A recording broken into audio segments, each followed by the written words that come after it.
Good morning sa lahat. We praise and thank the Lord for today, last Sunday po ng September, the 5th Sunday of the month. So, nagpapasalamat tayo sa Panginoon for bringing us here and the blessings we receive, the victories we receive sa araw-araw. I thank the Lord for giving me another year. Ang last ko po na reply sa birthday greeting ko ay kaninang umaga. So, it's been a week.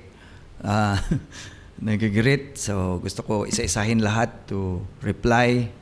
And I thank the Lord for those. At it's a blessing to be encouraged once again to continue doing things for the Lord. And may mga private messages yung iba nandyan na rin na nagpapasalamat sa Panginoon. So we'll continue to praise and thank the Lord for things He has done sa buhay natin. Hindi lang siguro sa akin, pero sa lahat-lahat, especially during the time sa Sunday. Wala na po ibang mga bagay na importante pa kundi ang Panginoon. Diba? Nakakilala sa Panginoon, I don't think there's gonna be thing that will compete with God, because if it will compete with God, it's gonna be idolatry na. So, yan naman ang sa atin na nakakilala sa Panginoon. Why? Because He has given everything. He has blessed us with life na maganda at buhay, trabaho, wala na tayong ilalagyan pa ng pagpasalamat at ang Panginoon lang. Isa sa inyo dito today, nandito sa kahapon, nakasama kong isa kong kaibigan. At nagtanong siya sa akin, nandyan pa sa inyo? Sabi ko, oo. Galing pa nga probinsya yan. Grabe, no? I mean, so when I talked to my friend, hindi ko man mention, pero ikaw, we're talking about, na na-mention, ay nagiging blessing din sa kanya na hindi natin kasama dito sa... ever since na narinig niya nandito ka, ngayon, sabi ko, nagle-level up na rin sa spiritual life. Sabi niya, grabe, no? So, it's a blessing na happy ako to get a thing from him, to know the person that we kasama natin dito, na hanggang ngayon patuloy na mag-serve sa Panginoon. Hindi lang serve na punta. Kasi iba naman niya ang mag-serve sa Panginoon na punta lang sa church. Hindi yan serve, worship yan. Ang mag-serve talaga ay magawa ng mga bagay. To like spread and extend God. So, because of that, lahat tayo ay nung una pa naka-receive ng mercy galing sa Panginoon. Ang Panginoon, nakita niya tayo that we're going to this direction because sa kasalanan natin. So, extended mercy. Nung nag-extend siya ng mercy sa atin, then realize natin na we're going that way. At nagpakilala siya sa atin kung sino siya, that He has the answer. Only Him that can give the answer. Nakilala natin, na-realize natin. We realize that we need a Savior to save us. That's why yung tawag sa Kanya Savior. He's someone that save us from the damnation that we are going to go to. So, nung nakilala natin siya, yan po ang bagay na hindi natin magawa sa sarili natin. Ang pag-save sa sarili natin to the eternal damnation. So, Panginoon lang. Today, we're going to talk about that mercy na in-extend ng Panginoon sa atin. Through Romans chapter 12, 9 up to 10. So, from mercy to mission. Yung mercy na binigay sa atin ng Panginoon, ngayon, gagamitin na ng Panginoon sa lahat na nakatanggap ng mercy ng Panginoon na magiging tool tayo ng Panginoon to reach out others na hindi pa rin nakarealize na ang loving Savior, merciful Savior, ay nag-send or nag-extend ng mercy niya para sa lahat. So, for those who have this mercy ng Panginoon, ang message ni Apostle Paul sa mga Christians at Rome is to live out that transforming power ni Jesus Christ. Kung paano na-transform ni Jesus Christ yung mga tao na nakarealize that they need a Savior. Hindi lang pala na, well, tinanggap mong Panginoon, nakatanggap ka ng salvation, but for you to extend that salvation to others. So today, how are we going to extend that mercy ng Panginoon sa iba? The Apostle Paul said to the believers in Rome, you live out that mercy. Kung na-realize mo na ikaw ay recipient ng mercy ng Panginoon, live it out. So that others can see in your life na, ito pala siya. Kaya ganito ang buhay niya. Nakatanggap pala siya ng mercy galing sa Panginoon. So today, that's what we're going to do. And Romans chapter 12 na tayo. You remember the famous verse, Romans 12, 1 and 2? And be not conformed to this world, but be transformed by the renewing of your mind. Yan po, ang 1 and 2. But doon tayo sa baba. We're going to look at verse 9 up to 10. Okay, now, let me give you the background of this. In Romans 12, 9 up to 10, dalawang verse lang gawin natin today. In Romans 12, 9 up to 10, the Apostle Paul was describing the outworking of a life that is transformed by God's mercy. So, bali, Apostle Paul give us a picture. Everybody listen to this. Parang ganon. Ito po ang buhay na makita nyo sa isang tao na nakatanggap or na-extend ng mercy ng Panginoon. So now we will know if that person has realized that mercy at in other words, makita natin sa buhay ng isang tao na naligtas kung paano ang mercy ng Panginoon na extend sa kanya. So that is the idea that the Apostle Paul was talking about in this specific verse 9 up to 10. Nag-start ang chapter 12 that the Apostle Paul introduced sa tinatawag natin how believers should interact with one another, especially within the body of Christ. Ito po, sa loob pala ng church, may mga bagay ang Panginoon na sinabi sa atin that this is how you should live. This is how you should interact with each other. So, ang ibig sabihin, sundin ko to, sundin mo to, sundin natin lahat. So that we will experience the thing that God has planned for His body. Okay? So, I'm expected to live it out. You are expected to live it out. Every one of us are expected to live it out. So that we will enjoy the joy, the fellowship that God has planned. Okay, now, another thing, in the background of chapter 12, the Apostle Paul gave us a picture of what a life that is transformed by the gospel looks like. So parang, in the digital age today, ang dami-dami na natin makikita dyan sa ating mga gadgets, a picture of like mga bagay na hindi natin ma-describe before. Here's a funny thing. Few weeks ago, nagpakita ako sa kanila, usap-usap kami doon sa mall, sa food court. Sabi ko, nakita nyo na si Jonah sa loob ng belly ng fish? May nakapicture sa kanya. Joke. Pinakita ko, tawa kami lahat.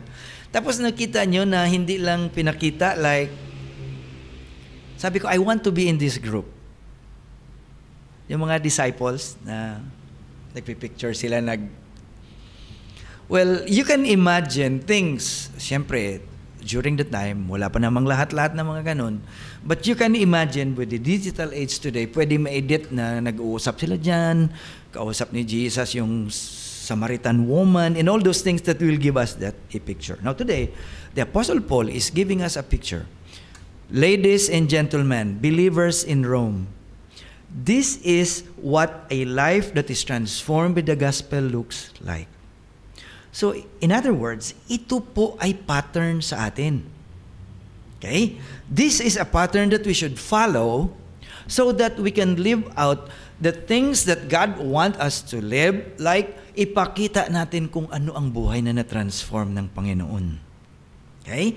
Romans 12:1 and 2. Now, after talking about spiritual gifts in Romans 12, the apostle moves on to a more personal, ethical instruction. Listen to this. Ano ka-importante ang instruction ni Apostle Paul? Ang instruction ni Apostle Paul dito sa chapter are very crucial in the body of Christ. Why crucial? Bakit crucial? These are instructions that are crucial in the body of Christ, and the instruction which the devil himself will do his utmost not to happen. Because if it will, tingnan natin, the body of Christ will become a strong and vibrant community that testifies a loving God and a merciful Savior in Jesus Christ. So this is a very, very important thing. Kung meron pang isang maghadlang, ang devil. The Apostle Paul said, this is a picture of what a transformed life looks like. The devil don't want. Why? Kasi pag nakita ng ibang tao sa community, makita nila that there is a loving God and a merciful Savior in Jesus Christ. So let's read our text. Ito po.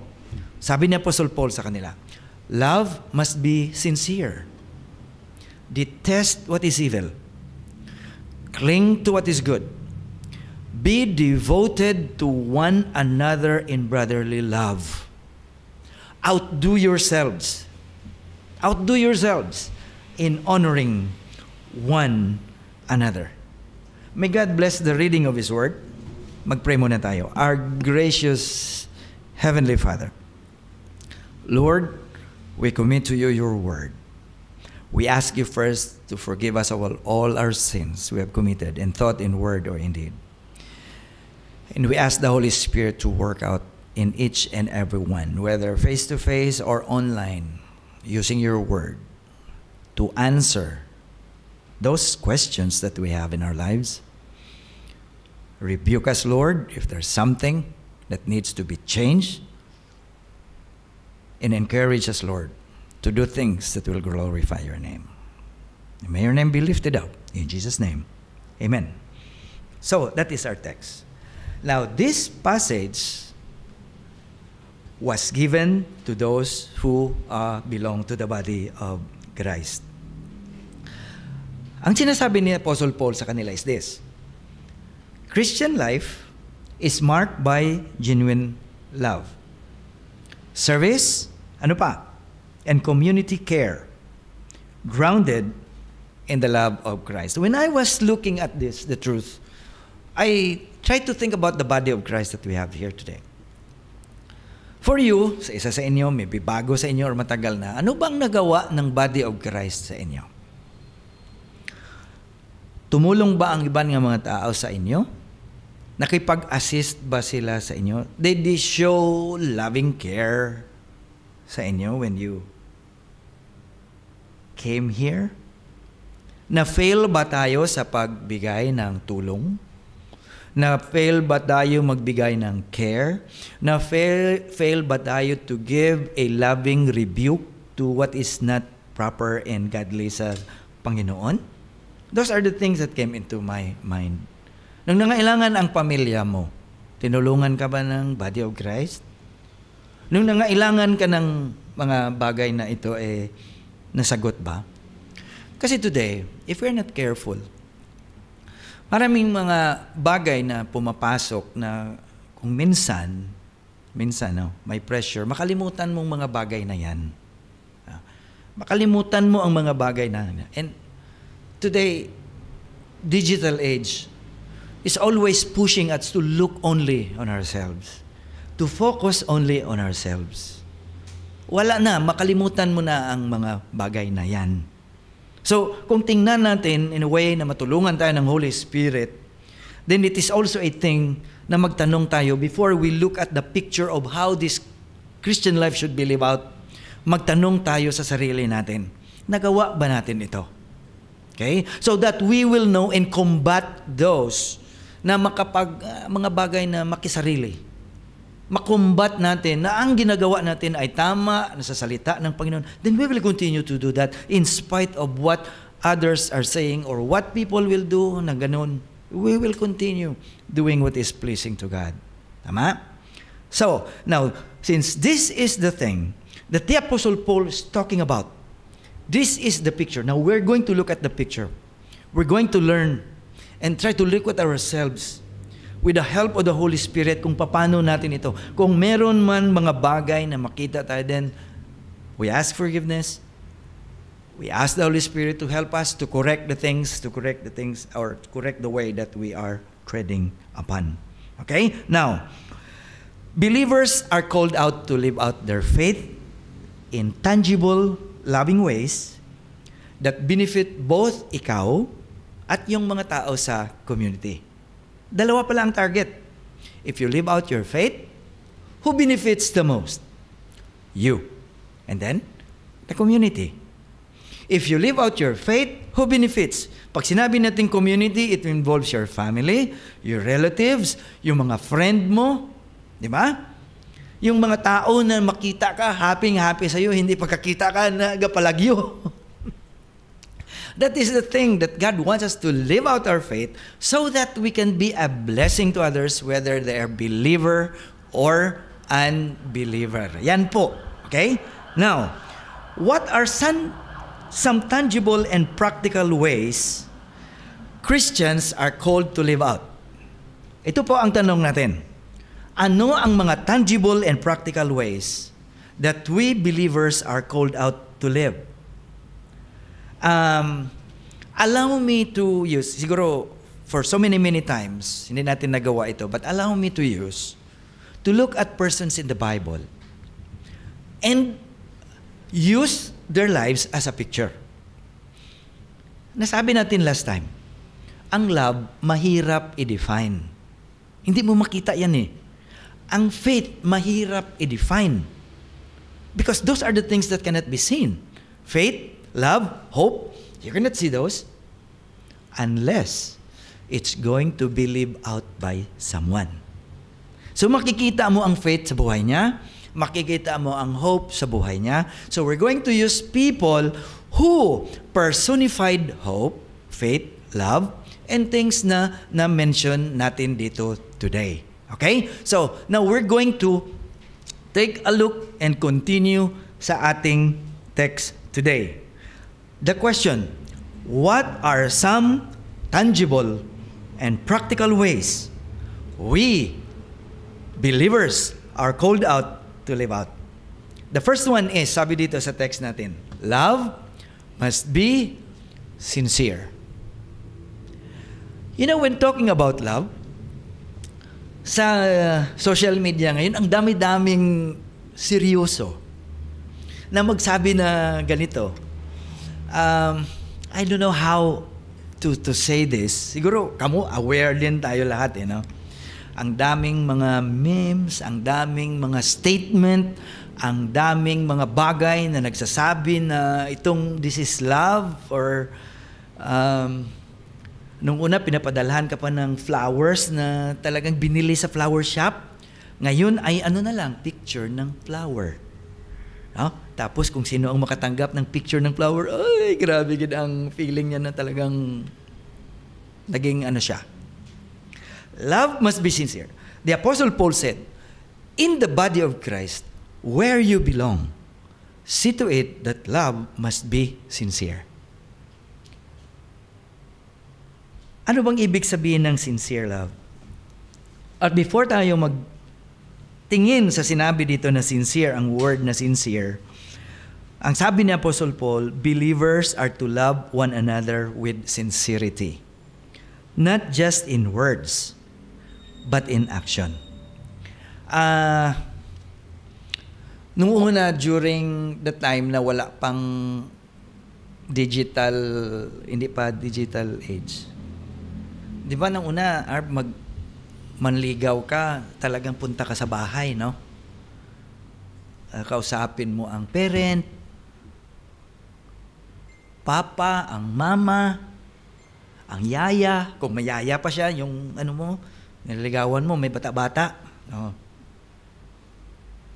Yung mga katulong sa bahay, kasama yan, nililigawan mo. Hindi nililigawan ko, nagpapakita ka na mabait siya. Pati lola niya, pati lolo, di ba? Lahat, pati mga neighbor nila, kausapin mo. Para kang politiko. Ngayon, wala na. Papadala ka lang ng emoticon. Magpaparamdam lang daw. Sa iba, sincere na. Kamusta ka? Libre ka? May pera ka? That's the thing. Now, the Apostle Paul stressed that within the community, love must be sincere. Now, ang word na sincere na tiningnan ko is this. It is undisguised. It is unfeigned.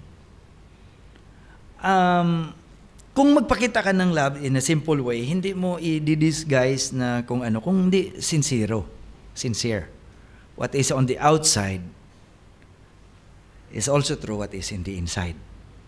Kasi today, pwede ka lang maano sa salita. Ang mga tao pwede maano sa salita, pero we're going to take a look at a picture of what sincere and undisguised or unfeigned love is.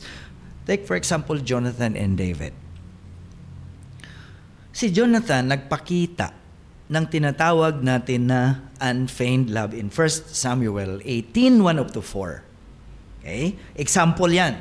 So, when we look at Jonathan expressing his love to David, we have a picture of what is an undisguised, unfeigned, or sincere love.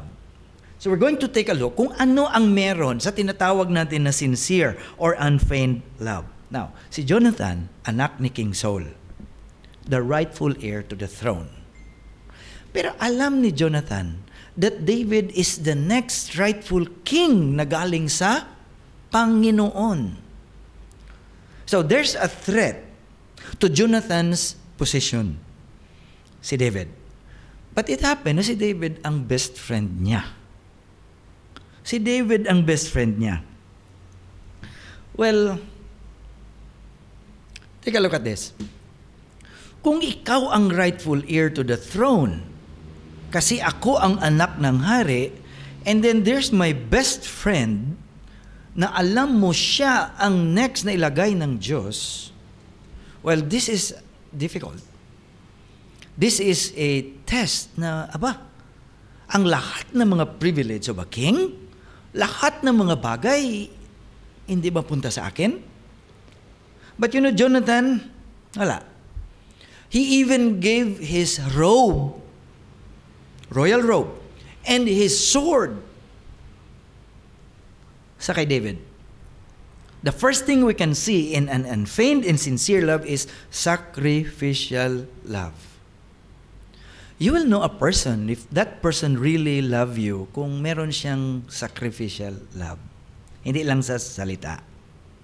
That's why the Apostle Paul was telling them, one thing to know, that this sacrificial love or this unfeigned love is inside the church if you see someone exercising sacrificial love. Okay? Tini-sacrifice nila, makikita ng iba. That's why tinatawag itong mga evident na mga bagay sa loob. Ang sacrificial love ay hindi mo makita unless somebody live it out. Jonathan live it out. He willingly gave up his right to the throne. And sabi natin, yung robe at saka sword, it was a selfless act on the part of Jonathan, putting David's future above his own. Isa sa mga bagay, ang sacrificial love na magpapakita, na magmanifest, is putting the interest of others above our own. Well, let's try to check ourselves. Ganun ba ang love ko na pinapakita? Yan ba ang love na ine-exercise natin sa mga kapatid natin? Put the interest of others above ourselves. Ngayon, kung tingnan mo, parang ang hirap-hirap gawin, ano? Na milagay ko ang interest niya above my own? Well, let me say this. Magagawa natin yan sa tulong ng Holy Spirit. Magagawa natin yan, mga bagay, if we are going to allow the Holy Spirit to work in our lives, and the Holy Spirit will find ways so that we can exercise that love to others. Pwede. The next thing na makita natin ang unfeigned love in the life of Jonathan is his loyalty and protection.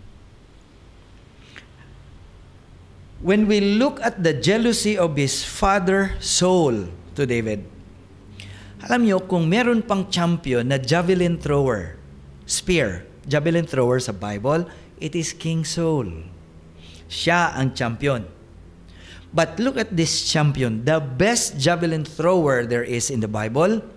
He did it to David in a short distance, but he missed twice. Si David tumutugtog ng harp kasi ni-request niya na hindi siya, he's disturbed by those bad spirits, or I don't know. Ang king na di-disturb. Hindi siya makatulog. So, he heard about this shepherd boy who is so good in playing harp. So, ni-request niya itong shepherd boy na mag-play dun sa palace niya. Na every time David plays, ano bang tinutugtog ni David? Baka page 10, holy, holy, holy, or anong, to God be the glory. Si Saul na at peace. But there was a time na, I don't know kung anong nangyari, na may pumasok na bad spirit sa kanya, na kinuha niya ang javelin niya, na patayin niya si David, na gusto niya ipin si David sa wall, na miss niya. Second time, na-miss niya pa rin. Champion yan na javelin thrower. I don't think Saul would miss at that distance. But he did. Well, sa kabilang bagay, hindi naman natin sabi na timing lang siguro ni David kasi off day ni Saul. No? Bad day yun kasi hindi siya natamaan. But of course, we believe that it was God in the Holy Spirit who did not allow Saul to hit David. Now, isang bagay ba na makita ko dito na si Jonathan remained loyal to David. In fact, when you read the story, si Jonathan ang palaging nagwa-warn sa kay David, my dad is planning to kill you. Go. Kasi si Jonathan, when they have dinner, kumakain, si Saul makapagsabi na hindi alam ni Saul na ang anak niya ang spy na nagsasabi sa kay David, David, go! My dad is planning to kill you. This day, they're going to wait for you, blah, blah, blah. David, go. Go. Yung anak ang nagsasabi. Okay. Jonathan risked his own position na siguro baka pag malaman ng daddy niya, pwede pa siya ikulong or pwede pa siyang patayin. One of the things na makita natin sa kay Jonathan is his love for David was without hypocrisy or selfish motives. Ang church, pag nag-exercise ka ng selfish motive, okay, at hypocrisy, hindi yan tatagal. Hindi magtatagal. Makikita yan. Makikita yan. If that is the way you exercise your love within the church, hindi tatagal yan. That's why the Apostle Paul said, do away with it. Okay? Jonathan loved David out of pure will in a heart that sought David's good, even when it cost him personally. That is unfeigned love na tinatabi natin. Love personified sa kay Jonathan. And that is a powerful example of sincere affection that is willing to make sacrifices for the benefit of the other person. My question, when was the last time you make a sacrifice for someone, especially sa mga kapatid natin sa Panginoon? When was the last time you make a sacrifice for your family? Alam ko may iba sa atin, narinig ko, na sometimes sinasabi nila, Pastor, yung natira nga sa akin kada buwan, insakto na lang sa araw-araw ko na nga pangangailangan. Most of the salary that I receive, pinapadala ko sa amin. God bless you.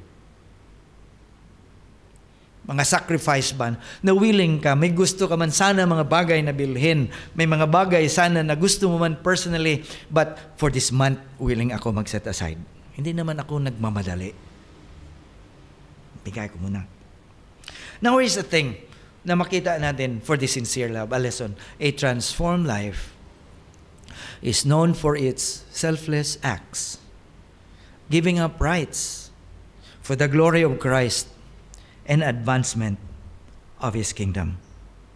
My question, have you experienced giving up personal rights or doing selfless acts so that Christ be glorified and for the advancement of His kingdom? When was the last time? When was the last time we give up our personal rights? Kasi ang sabi nga ni Apostle Paul, you exercise unfeigned, sincere love, sacrificial love. You give up some of the rights na sana akin na. Alam ko, ang katuwiran ay akin na. But we are like giving it up na, sige lang. Even so that my God will be glorified and for the advancement of His kingdom. Di ba yan ang sinasabi sa atin ni John sa book, sa Bible? Ang tinatawag natin na difference. Difference, what is difference? He must increase, but I must decrease. Yan po palagi ang ating ilagay. Even may mga bagay that is for my advantage, but kung alanganin na ang aking Diyos at ang aking Panginoon, I would gladly give up mine so that He will be glorified at mapa-advance ang kingdom ng Panginoon. Kung minsan hindi natin na-realize na nanalo tayo, pero natalo ang ating Diyos at ang ating Panginoon. Huh? Next, ano pang sinabi ni Apostle Paul sa kanila? Hate what is evil, cling to what is good. Hatred for evil and clinging to good. Okay? Paul calls believers to align their lives with God's values by rejecting evil and holding tightly to what is morally good. Ang word na hate is detest. That is abhor. Okay? Ang evil dito, hindi demonyo. He's not the devil himself, but the evil here is hurtful or calamitous. Okay? So abhor what is calamitous. Calamitous to yourself and calamitous to others. Don't do things that will hurt or will cause calamity to others. Yan po. And then sabi niya, cling to what is good. You know the word cling? I like the translation because this is in my mind since college days pa namin. Kasi itong cling, ang Greek word nito is kulao. Kulao. Malapit sa word natin sa Ilonggo na ikula. Kulao is to weld, is to attach, no? Is to attach. I-glue. So, you glue, you stick yourself, stick to what is good, meaning pleasant, agreeable, joyful. You stick yourself to what is agreeable. You stick palagi. Kung meron man mga bagay, disagreement, or mga issues, always look for the good. Look for what is joyful and agreeable and pleasant. You stick yourself to it. Abhor, detest, or hate what is evil. Stick yourself to what is good. Kaya nga, itong mga bagay na ito na sinasabi ni Apostle Paul is that a reminder to whatever will happen sa relationship mo sa iba, always see to it that you will stick to what is good and what is pleasant. Yan po ang sinasabi ni Apostle Paul. Now, we're going to take a look again at the example sa Bible of someone who hated evil and cling to what is good in spite of the things that happen in his life. Can you guess? Sino? Okay, let's take a look at Daniel. Daniel chapter 6. Daniel served, I think, 3 hari sa Babylon. Nebuchadnezzar, Darius, and Cyrus. I think so. But this one here in chapter 6, he was serving under King Darius. Dumating ang challenge sa buhay niya during the reign of King Darius. And during the reign of King Darius, doon din siya time na tinapon siya sa Den of Lions. Si Daniel po ay isang Jew who was working sa Babylonian Empire. Okay? Now, he's a government official, by the way. A high-ranking government official, Jewish, doon sa Babylonian or Persian Empire. One day, all of the sa lahat sa empire naka-receive ng command from King Darius. Ano itong command? Decree. So hindi na mabaliktad. Nag-decree si King Darius that no one should pray to any god or man except for the king. 30 days. 30 days. So that means Daniel was praying every day 3 times a day. So that means Daniel is not going to pray for 30 days. Ito po ang decree. Anyone who disobeyed would be thrown into the lion's den. But despite of this command, si Daniel nagpatuloy pray. Nakita ko, alam ng mga tao, especially those who are jealous with Daniel and interested with his position, binabantayan siya. Alam nila si Daniel ay tao na nagpipray 3 times a day. So here's the thing. Kung meron pa silang point or meron pa silang reason na makuha si Daniel sa posisyon niya, ito na. Nahuli at may nagsabi sa King Darius, King Darius, there's someone who disobeyed your command. Nagalit si King Darius. Who is that? Ito, ang high-ranking official mo, si Daniel. So Daniel was taken captive. Tinapon sa lion's den. But one of the things na makita natin dito sa kay Daniel is that his unwillingness to compromise his faith. Daniel refused to stop praying. Daniel continued his 3 times a day habit of praying, communicating, and lingering in God's presence. Pinatuloy niya ito. When we look at this act, it is an act that is having a hatred for the evil law that sought to dishonor God.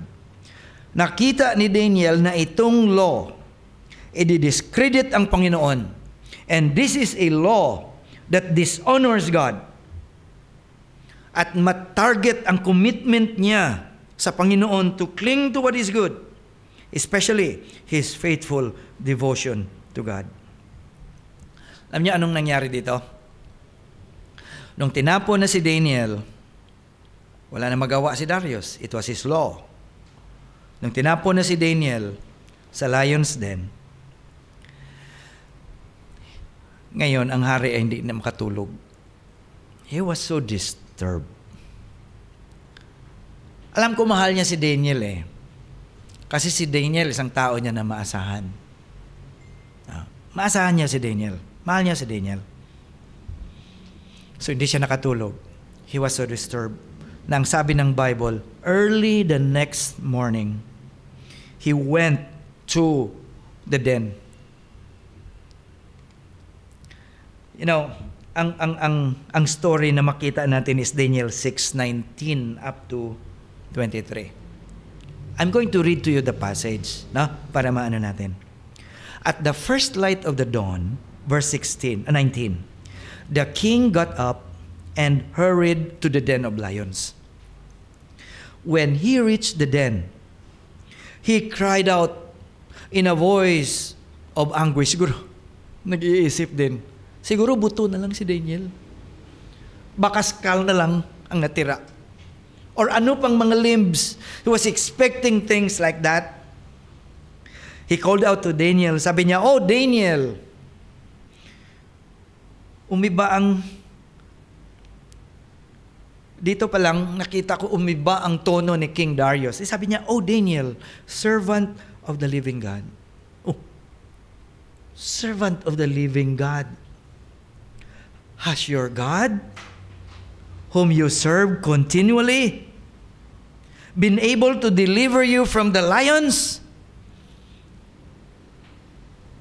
Siguro what a shock to hear the voice of Daniel. Then Daniel replied, "O king, may you live forever." Here's the next thing. "My God sent his angel and shut the mouths of the lions. They have not hurt me. For," tingnan nyo, "I was found innocent in his sight, and I have done no wrong against you, O king." Look at the reaction of King Darius. The king was overjoyed and gave orders to lift Daniel out of the den. And when Daniel was lifted out of the den, no wounds whatsoever were found on him. Not a scratch. Baka sa tingin ng lion, Ario, pure ham. Baka kung anong tingin ng lion sa kay Daniel. Baka steak. Baka muping. Or kung ano-ano pa na... tingnan niyo. What's the reason? Because he had trusted in his God. Did God fail? No. Did God fail those who trust him? No. And he will not. He will not. He will never be. He will never be. Yan ang makita natin sa kay Daniel. Unwillingness to compromise his faith. Ikalawa, courage to face the disastrous and calamitous. Daniel knew the consequences of defying the king's decree, pero hindi siya nag-compromise his worship of God. Alam ko kung minsan dito sa iba sa atin ng mga teachers, meron ding mga school na nagre-require sa inyo to report on Sunday. Pero meron ding school na nagsabi at makaintindi that we Filipinos are Christians in general, go to church. Go to church. Kahapon may kaibigan ako na na-tour niya ang kaibigan niya dito na negosyante. Ang sabi ng kaibigan niya, of course, all the days, hindi believer ang kaibigan niya. Pasyal sila hanggang kung saan sila pupunta until 2 o'clock in the morning. Pero sinabi sa kanya ng friend niya, tomorrow is Sunday. I know where you go. Huwag mo na ako. Kami ng pamilya ko sunduin. You go to church. You go to church. I understand. You see? And there are many na nakaintindi din sa atin na ang time na yan ay para sa ating Panginoon. Daniel did it. He was not afraid to say, Achan, can you understand us? We go to church. Nakaintindi sila. Hindi naman sila masama. Makaintindi naman sila. Do we do that? Nagre-require pa ba sa atin yung iba na hindi tayo makapunta na? Ano ba ang kulang ng Panginoon sa atin na hindi natin siya bigyan ng ano? May mga problema ba tayo sa ibang mga tao sa loob ng church na ang Panginoon, siya po ang casualty? Kawawa ang Panginoon. Kawawa siya. But in this time sa kay Daniel, he was glorified kasi nakita niya ang anak niya willing to stand for him. And he did not fail to deliver. That is the thing also that God is going to do to you and to me. If you are not going to fail Him, He will not, of course, fail you, and He's going to deliver and deliver and deliver.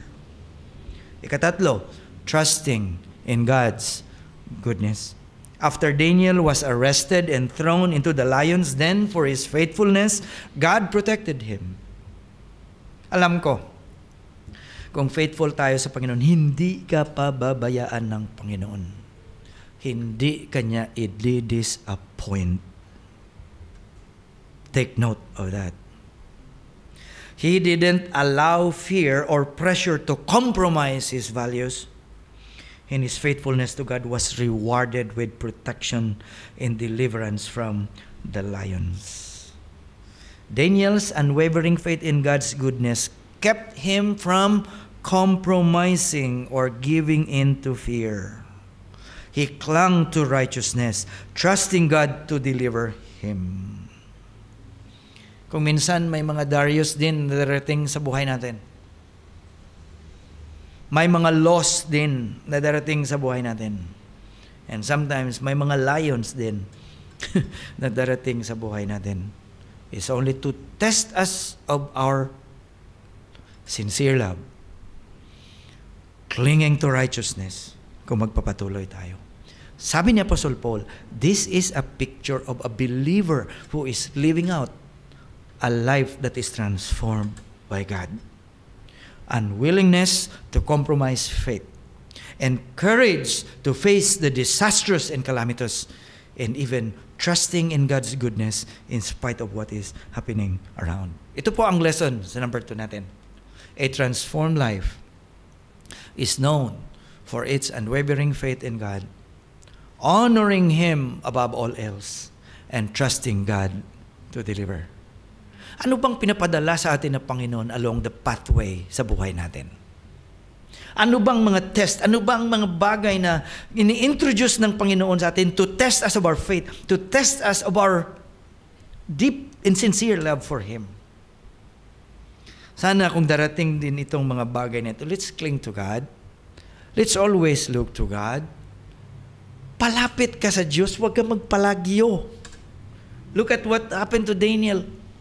Daniel can ask and even blame God. Lord, I serve you. I live here in this foreign place, being a good testimony to this king, and now you're going to allow me to be thrown into the lion's den?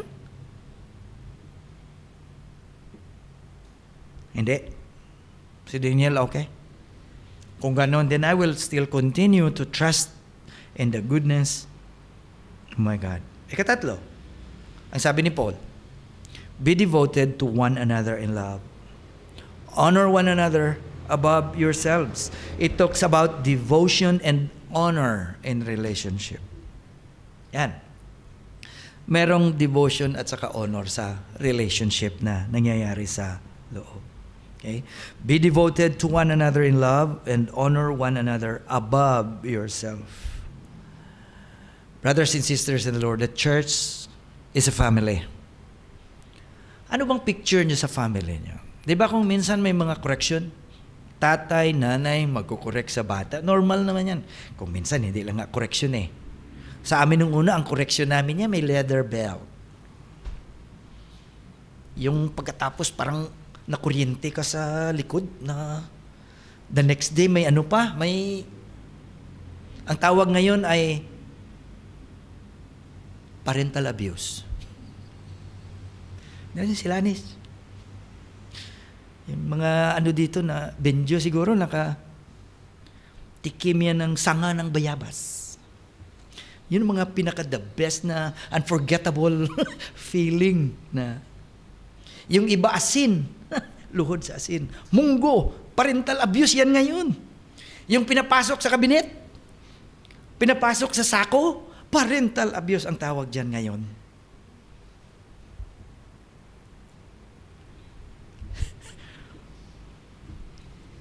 away kami ng kapatid ko na pastor din, na brother, nung una. Sabi ni tatay, away kayo dalawa ha. Bata pa kami. Sabi ni tatay, luhod. Luhod. Magharapan kayo, luhod. Na ganito lang ang distansya ng mukha nyo. Luhod kayo dyan. Iniwan kami ni tatay dun sa ilalim ng stairs, dun sa parsonage, dun sa baba. Madilim na kilid lang ng daan. Iniwan kami ni tatay, nagtulog siya. Ang daming lamok. Maintain lang, harapan kayo din, dalawa na kalaban mo. Siyempre, hindi kami nag-usap. Sinong may kasalanan? Gumagano ng kamay siya po. Sabi ni tatay, ang boxing ay hindi mangyari kung isa lang. Dapat dalawa. Pero nawala yung leather belt niya. Hindi ko alam sino kuha. Hindi ako. Yan kasi palagi ang memorable na belt yan eh. Siguro kung belt na to na binigay ni Francis, ngayon, magagamitin pa to. Ang init. That's the thing. The church is a family, and Paul encourages the believers in Rome to be deeply committed to each other. Sige lang, hindi naman perfect ang pamilya. May mga bagay, may mga pagkakamali. Normal naman yan sa relationship. May mga wag lang natin talagang tutukan ang pagkamali ng iba. Baka tayo ay mas marami pa rin pagkakamali sa iba. Diba? Let's consider ourselves also that make faults. May mga shortcomings din tayo. Dapat ipag-pray natin na maintindihan. Showing preference or preferring others above oneself and respect in the relationship. Now, anong ibig sabihin itong word na devoted?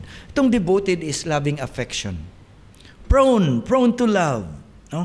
Itong prone to love, ang tinatawag dito na love is fraternal towards fellow Christians. Naalaala kong word na fraternity.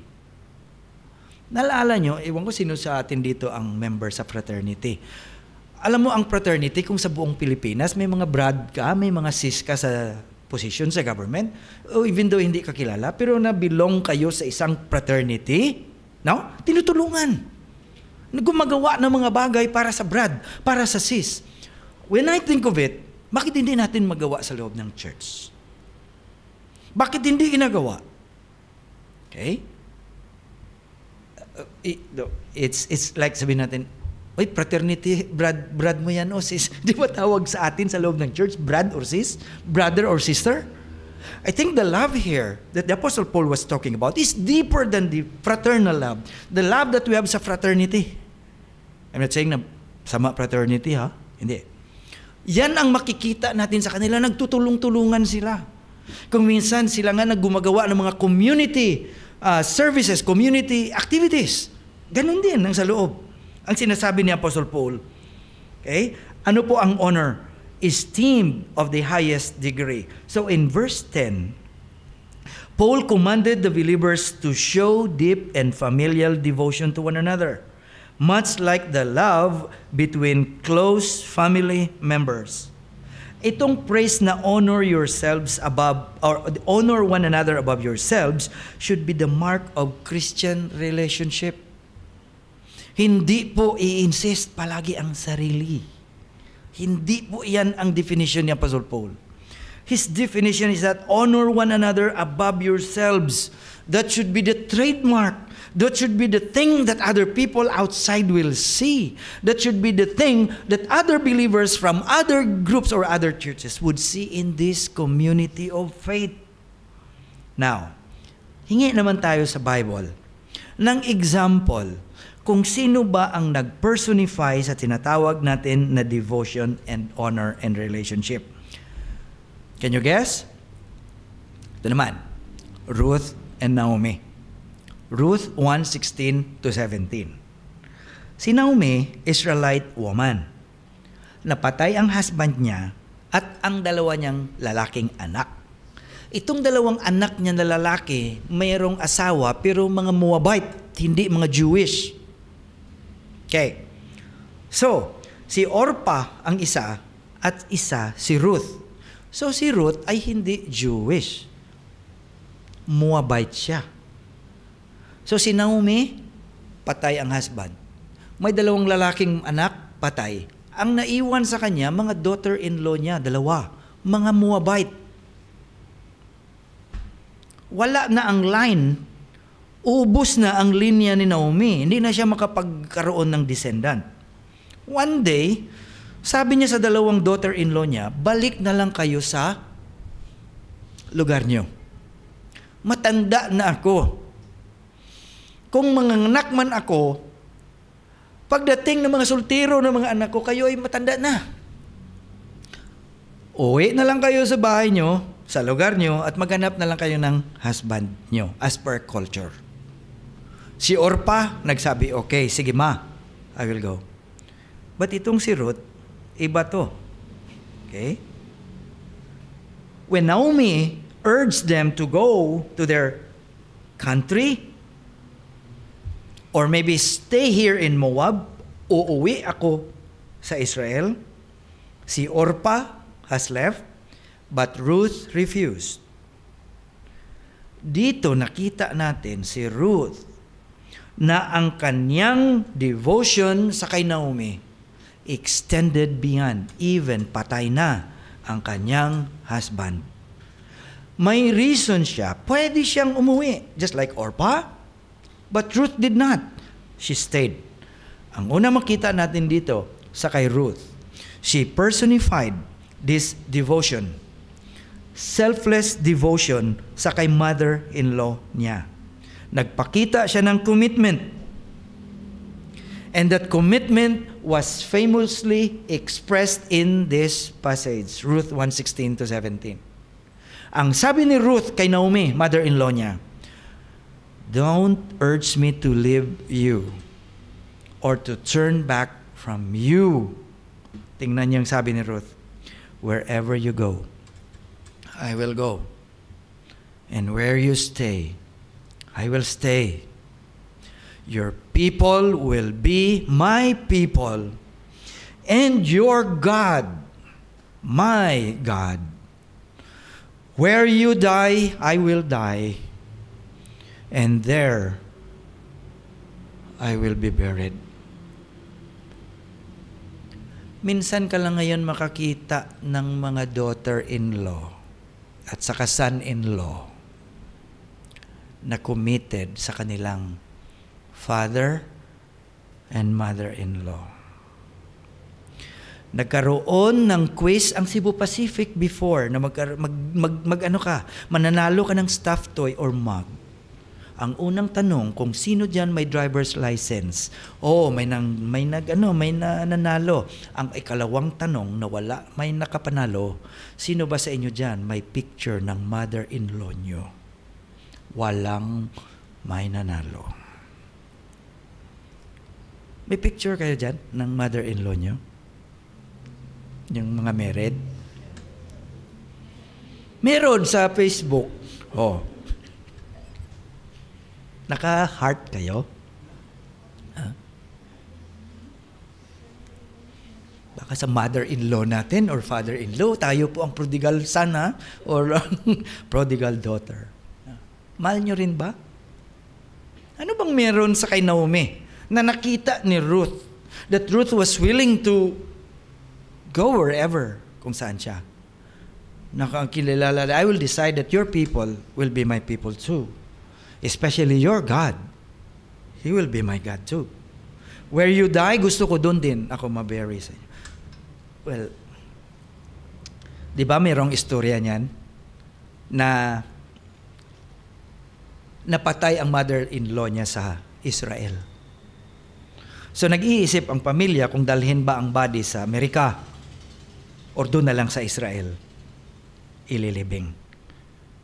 Sabi niya, magkano ba ang pag-transport sa Amerika? Sabi ng caretaker sa Israel, $3,000, $5,000 ita-transport yan. Pero sabi ng caretaker niya, dito sa Israel, mura lang, mga $300. Sabi niya, iuwi na lang si mother-in-law sa Amerika. Even ganun kalaki ang gasto. Kasi sabi niya, thousands of years ago, merong taong dito na bury after 3 days, na-resurrect siya.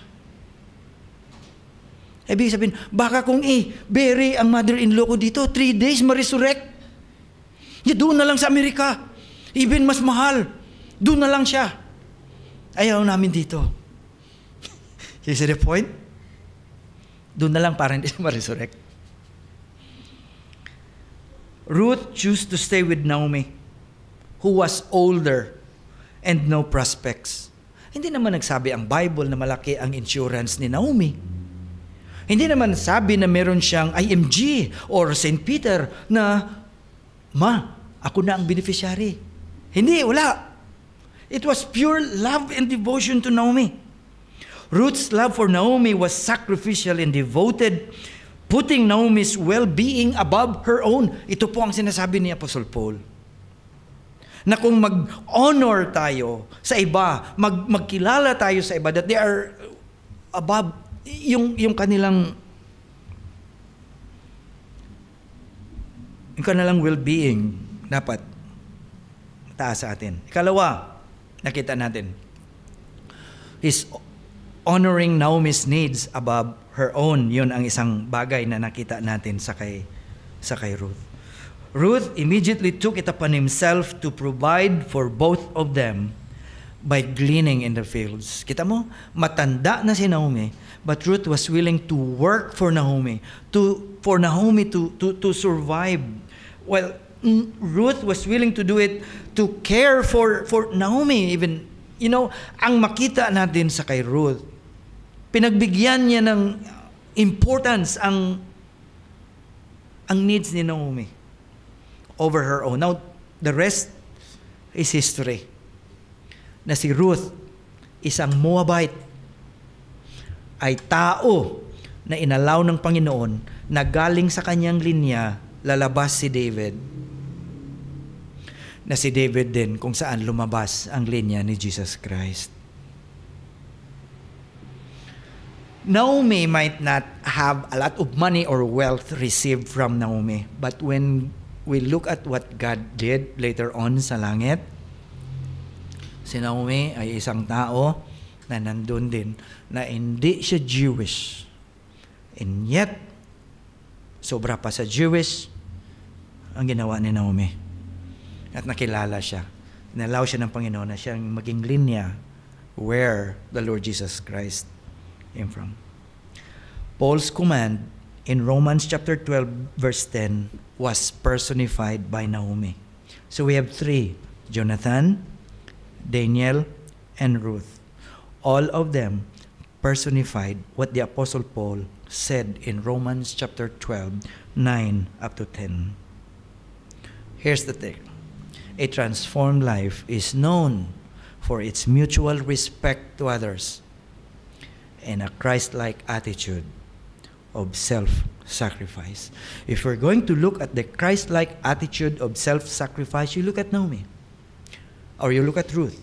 Ruth personified what a Christ-like attitude should be. You look at Daniel. You look at Jonathan. We can define more of what a Christ-like attitude is when we look at their lives. You know what? You will also give a picture to others what Christ-like attitude is if we're going to live out the things that the Apostle Paul commanded the Christian believers in Rome.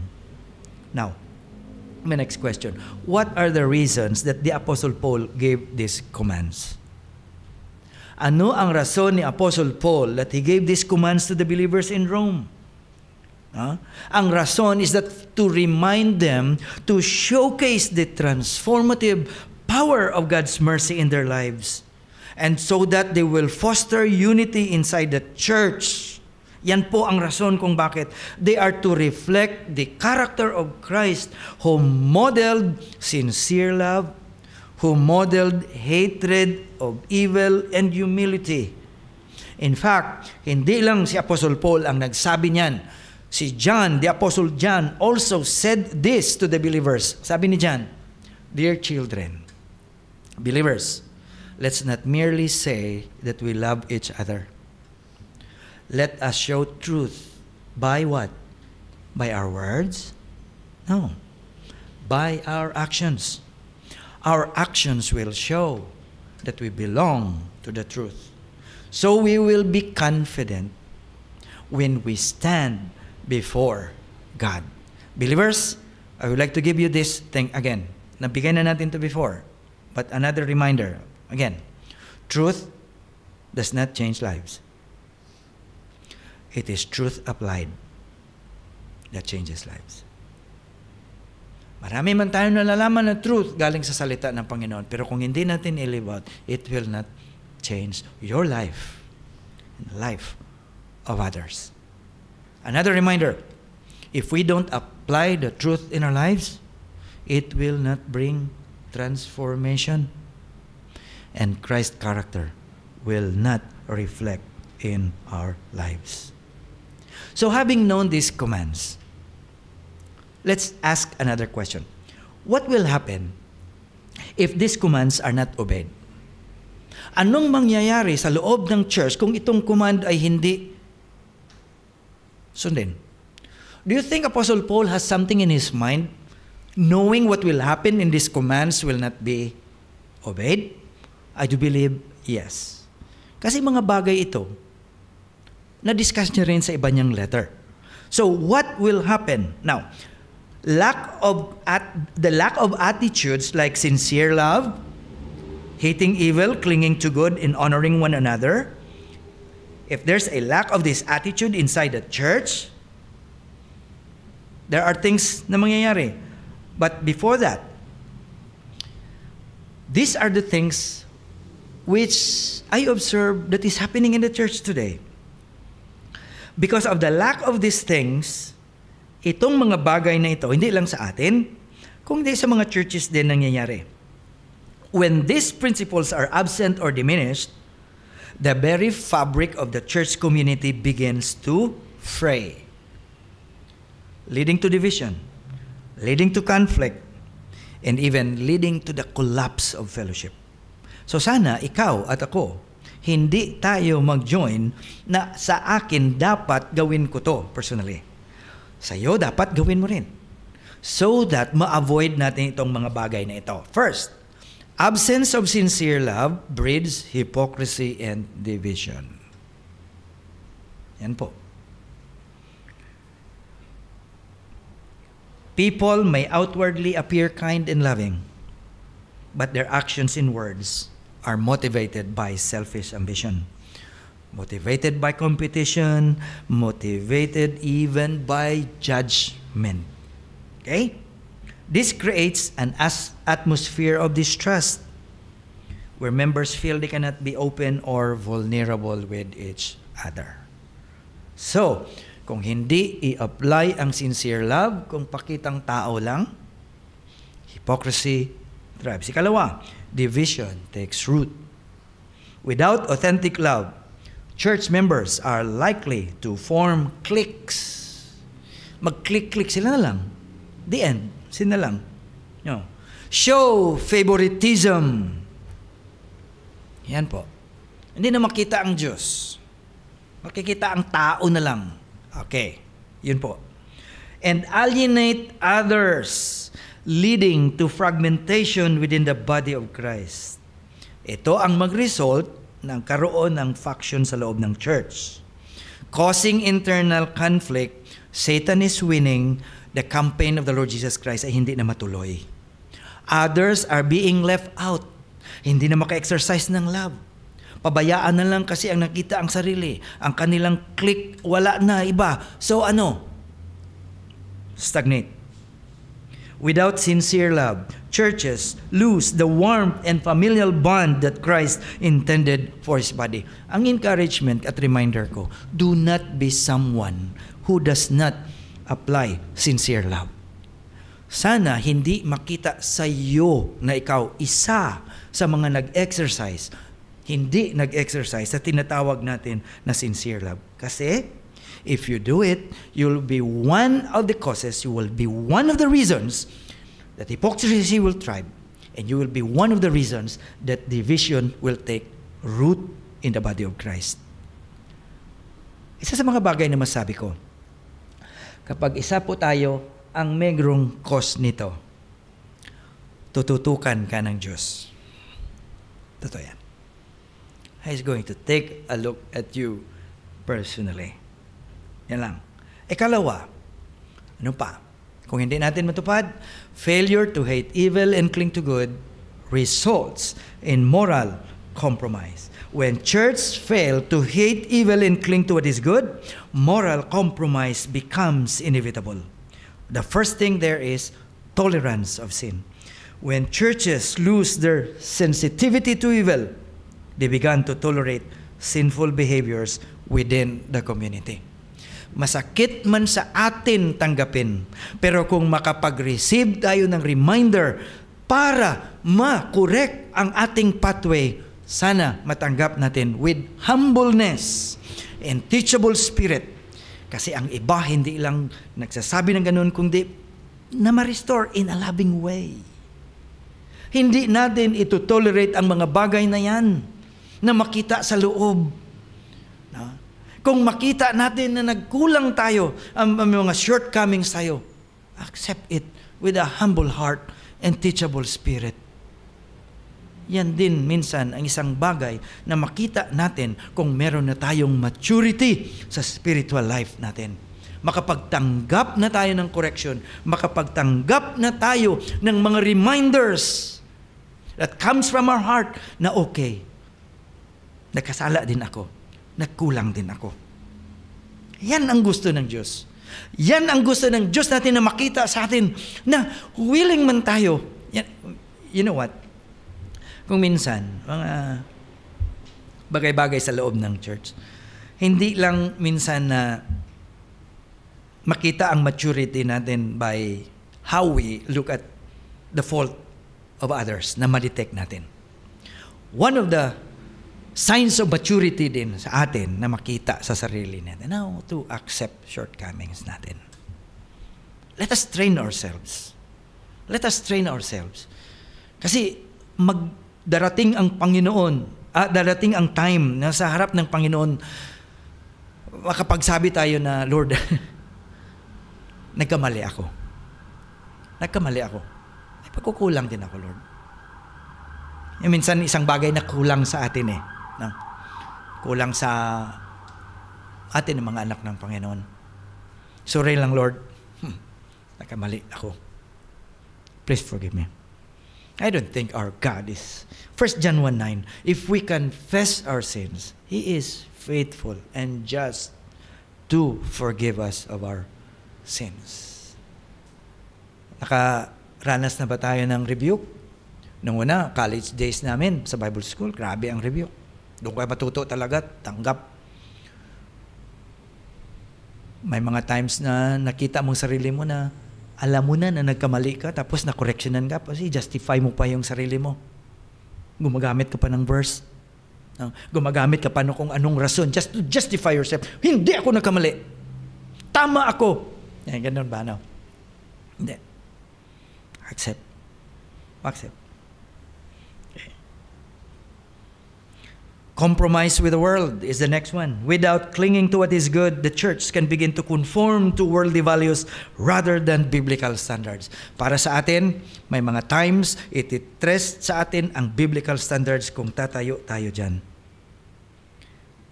God help us, and may the Holy Spirit will enable us to stand firm on the truth, even kung alam natin na may mga tao na hindi gusto at mag-oppose.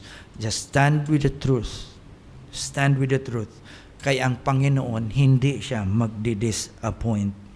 Churches may become more focused on attracting numbers, popularity, or cultural relevance than on maintaining the holiness and righteousness that God calls His people to. Ang dami-daming churches ngayon nagsisira sa Amerika. Anong isang cause na nagsisira ng mga churches na yan? Tolerance. Sinusunod kung anong gusto ng mga tao. Sinusunod kung ano ang mga personal na mga agenda ng mga tao. Ano, later on, ano nangyari? Wala nang stand. Magsira. Yan din ba ang susundin natin sa loob ng body of Christ na ito? Ang mga personal agenda ba?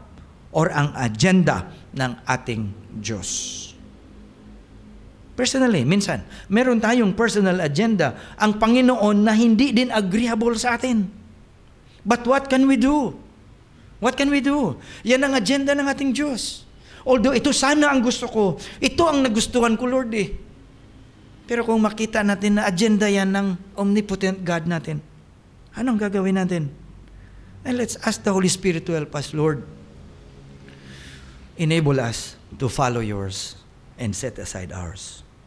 When churches fail to hate evil and uphold what is good, they become indistinguishable from the world, losing their prophetic voice and moral authority. Number 3, lack of devotion and honor fosters pride and selfishness. Una, without honoring others, individuals within the church begin to seek personal recognition, status, and influence. Sana, mga bagay na lalabas sa atin, if we're going to glorify God, or if we're going to testify about God, we're going to testify about God's goodness. We're going to testify His faithfulness to our lives. Hindi tayo mag-testify ng personal agenda natin. Hindi tayo mag-testify ng personal na kung ano-ano ng mga... Ang Panginoon. If pride and self-centeredness ang meron sa loob, wala.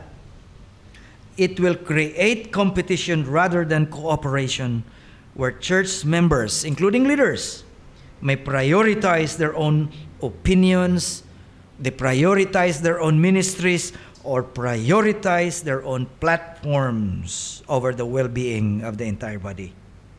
Pride becomes a destructive force, causing conflict, jealousy, and resentment. Ikalawa, neglect of others' needs. Yun na. Personal agenda na ang nanalo. Palagi na lang tinitingnan ang personal agenda, you forget what others needs. Nakalimutan na, hindi na naging sensitive na meron palang iba nangangailangan ng Savior, meron palang iba nangangailangan ng belongingness, meron palang iba nangangailangan ng tulong, support. Kaya tine-8 natin yan ang Life Source. At thank you sa inyo na nagsishare. Life Source is a page na na-create to post sa mga encouragement. Post sa mga bagay na somehow merong iba dyan na makakita na may dinadala. Merong iba dyan na nag-experience sila ng hindi. That Life Source should be a page na mag-i-encourage sa iba. Yun po. That's the thing that we know because around the world, hindi natin alam kung ano ang dinadala ng iba araw-araw. Whether they are believers or unbelievers. Yun po. We neglect others' needs. And may this community of faith be a source na magbigay din, na magtulong, na mag-support, na mag-carry others' burden, mag-correct within a loving way para matulungan natin isa't isa so that we can continue on the pathway that God has laid on us. The absence of these qualities, itong tatlo, weakens the church unity. So as members no longer work together in mutual submission and respect, instead, selfishness and division begin to tear the church apart. Sabi ko nga, if we work together, if we love each other, marami pa tayong mga bagay na dapat magawa para sa Diyos. Marami pa tayong mga tao ma-reach out para sa Panginoon. Marami pa tayong ma-reach out at matulungan kung iset aside ang sarili. Nagawin si Jesus Christ ang mananalo, hindi ang ating agenda.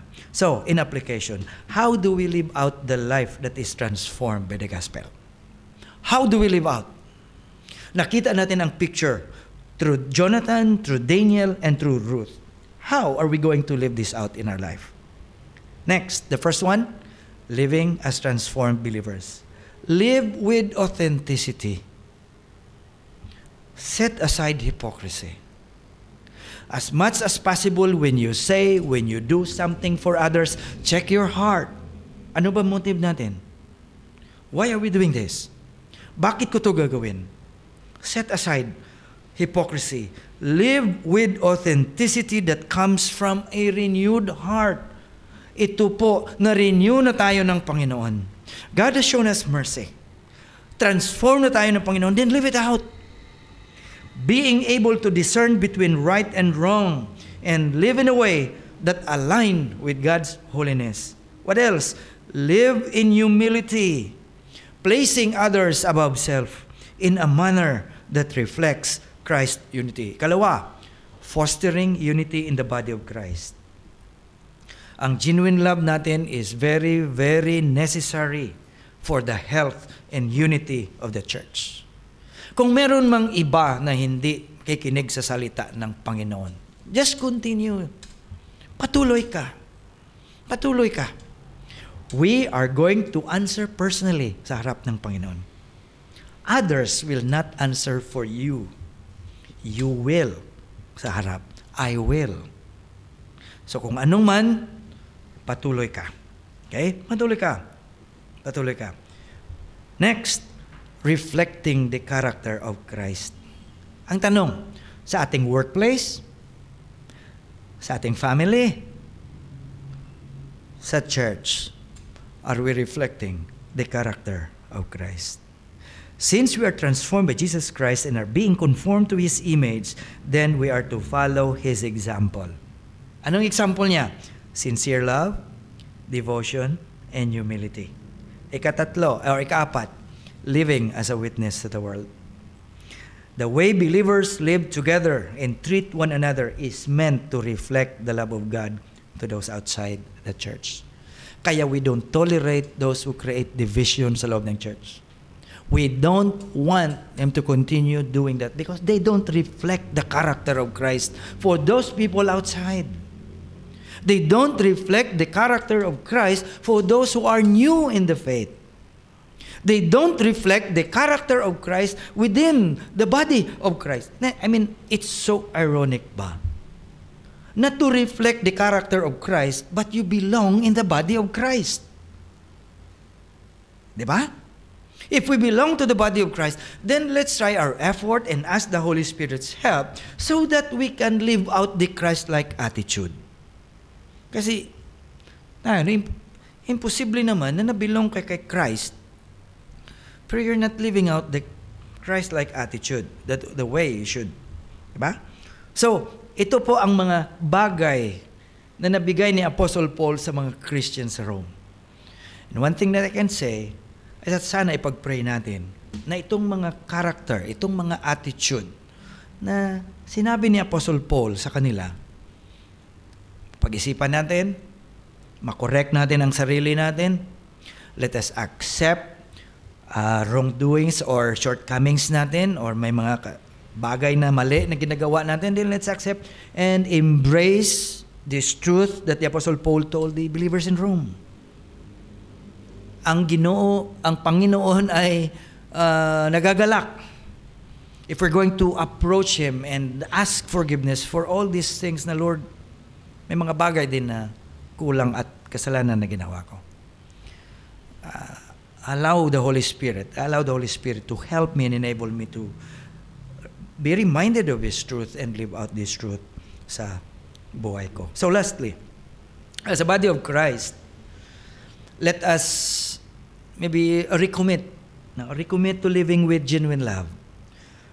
Recommit with rejecting the darkness of sin and recommit to honor each other as precious members of God's family. Remember, ang kalaban wala dito sa loob. Kalaban na sa labas. Let's not allow him to come. For me, by God's grace, sana hindi natin i-allow na mapunta, as well as others. In doing so, sa mga reminders, we strengthen our community of faith, we bring glory to God, and become a powerful testimony to the world around us. Now, allow me to give you this. Let the love of Christ be our guide, hating evil and clinging to what is good, so that we may build up those around us. Hala, no? Yung Yung ano ba? Yung desire to build up others around us. May we find joy in honoring others. Alam ko siguro baka mahirap to sa atin, pero it is only through the help of the Holy Spirit that we do that. We honor others. Reflecting the heart of our Savior, who gave everything for us. Let us keep pressing forward in love, for it is through such love that the world will see Christ in you. The world is still in darkness. The world struggle to see the light. But you know what? God has sent you and sent me to be that light, so that the world will know through you and through me the source of that light, which is Christ, our Savior. God bless us all. Let us pray. Gracious God, Heavenly Father, thank you, Lord, for the reminder. It is a letter of the Apostle Paul to the Christians in Rome. But we believe that it is also a letter for us today. And thank you for the Holy Spirit. He talks to us, rebuke us, remind us, and even encourage us. Lord, marami din kami mga pagkakamali. Marami kaming kulang. We're struggling every day. Kung minsan din na nga namin ma-figure out kung paano gagawin. But that's the nature of it. Yan po ang pag-design mo, so that we will discover that it is only through the Holy Spirit that we will be able to do what you want us to do. Especially this verse na meditate namin today. Lord, every day we live, especially as those people who know us that we are your children and they expect us to live as your children. But Lord, we ask for forgiveness kasi minsan, maraming beses na fail kami to live out the character just like our Savior had. Enable us, Lord, the Holy Spirit, to live out this word and this truth in our lives. And may this truth, your word, will have its rightful place in our hearts to always remind us every day how to live as your children. Salamat, Lord, and we give you all the glory and honor in Jesus' name. Amen.